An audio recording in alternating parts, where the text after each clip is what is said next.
Doctor BR Ambedkar గారు. అలాగా doctor of constitution ఉంటాడు. డాక్టర్ ఆఫ్ కాన్స్టిట్యూషన్ అంటే none other than separate judiciary. మనకి అక్కడ సపరేషన్ ఆఫ్ జ్యుడిషియరీ ఎలా వచ్చింది?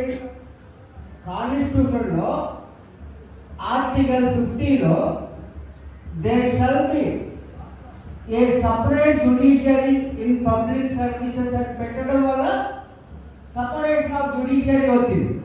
అంటే ఈవేళ జ్యుడిషియరీ సపరేట్గా ఉండి ఈ సమాజంలో ఎంతో కొంత విక్టిమ్స్కి పూరెస్ట్ ఆఫ్ ది పూర్ బ్రతుకుతున్నారంటే సపరేషన్ ఆఫ్ జ్యుడిషియరీ. మనకి 1950 కాన్స్టిట్యూషన్ ముందు 1935 కాన్స్టిట్యూషన్ ఉంది, గవర్నమెంట్ ఆఫ్ ఇండియా యాక్ట్. దాంట్లో ఓన్లీ ఇండిపెండెంట్ జ్యుడిషియరీ ఉంది, బట్ పార్ట్ ఆఫ్ ఎగ్జిక్యూటివ్.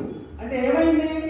1950 మన కాన్స్టిట్యూషన్ రచించే వరకు జ్యుడిషియరీ ఎగ్జిక్యూటివ్ కలిసే ఉంటుంది. అంటే మనకి జడ్జెస్ ఎవరు ఉండేవాళ్ళు? ఎగ్జిక్యూటివ్లో ఉన్న ఐఏఎస్ ఆఫీసర్లు, ఐపీఎస్ ఆఫీసర్లే ఉండేవాళ్ళు. అది ఐఏఎస్ ఆఫీసర్, ఐపీఎస్ ఆఫీసర్లే మనకి ఎగ్జిక్యూటివ్ వల్లే జ్యుడిషియల్లో రావడం వల్లే ఉంది. ఎగ్జిక్యూటివ్లో ఉన్న ఈమెయిల్స్ అన్నీ దీంట్లో ఉంటాయి. ఎగ్జిక్యూటివ్లో ఏముంటుంది? పొలిటికల్ ప్రెజర్స్ ఉంటుంది, నెపోటిజం ఉంటుంది, అన్ని ఇన్ఫ్లుయెన్స్ ఉంటుంది, కరప్షన్ ఉంటుంది, పెక్యునరీ గెయిన్ ఉంటాయి. ఇవన్నీ ఉంటాయి. వాటి నుంచి బయటపడడం కోసం, సమాజంలో అందరికీ సమాన న్యాయం రావడం కోసం కాన్స్టిట్యూషన్లో ఆర్టికల్ 50 అనేది డాక్టర్ బిఆర్ అంబేద్కర్ గారు 1948లోనే ఇంట్రడ్యూస్ చేశారు. దానివల్ల జ్యుడిషియరీ సపరేట్ అయింది. సో ఆర్టికల్ 50 అనేది డైరెక్టివ్ ప్రిన్సిపల్స్లో ఉన్నప్పటికీ కూడా ఆర్టికల్ 50 1963 వరకు ఒక్కొక్క స్టేట్ సపరేట్ చేసింది. అలా సపరేట్ చేయడం వల్ల ఫస్ట్గా మనకి సిఆర్పిసిలో 1973-74 సిఆర్పిసిలో సపరేట్గా ఎగ్జిక్యూటివ్ పవర్స్, జ్యుడిషియరీ పవర్స్ అని పెట్టారు. అంటే ఎందుకు మనం సపరేట్ గురించి ఇలా చెప్పుకుంటున్నామంటే, if there is no judiciary, ఈ సమాజంలో జ్యుడిషియరీ లేదంటే ఒక్క రోజులో సగం మంది జనమే మిగులుతారు. అంటే ప్రతి వాడికి ఒకరి మీద కోపం ఉంటుంది. ఎగ్జిక్యూటివ్లో జరిగే అన్యాయానికి ప్రతి వాడికి ఒకరి మీద కోపం ఉంటుంది. జ్యుడిషియరీ మీద ఆశతో జ్యుడిషియరీ న్యాయం చేస్తారని బ్రతుకుతున్నారు.